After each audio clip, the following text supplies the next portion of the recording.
Ya, ini bola-bola Dragon Ball ya, Pak. Aku mau bikin udang gacoan, tapi nggak pakai udang ya. Aku mau pakai ayam.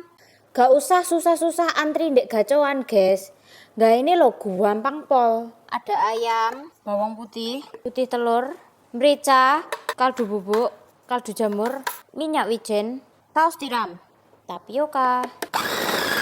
Pada waktu itu Rita itu udah ngebulet-buletin daging ayamnya ini, tapi nggak langsung di coating dengan bubble crumbnya. Pada waktu mau menggoreng, bubble crumbnya itu nggak mau nempel di bola-bola ayamnya. Tipsnya, ini langsung aja, begitu dibentuk, dibulet-buletin kayak gini, langsung kita cemplungkan ke bubble crumbnya kayak gini.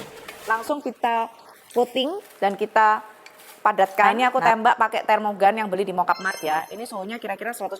Ini kita goreng sampai warnanya itu berubah jadi kuning kecoklatan, jangan sampai gosong juga. Apakah dalamnya matang dan moncrot? Wow. Lihat tuh. Dalamnya matang ya. Dan ini bonci banget. Nugget. Tapi dalamnya itu keju yang super melur dan lumer kayak gini. Buat ini ya, anak-anak menu anak-anak sahur ya. Cocok loh ini, jadi bisa dibuat terlebih dahulu, gorengnya tuh nanti gitu pada waktu mau makan. Jadi kan pas anget-anget dan kejunya tuh masih lumer gitu.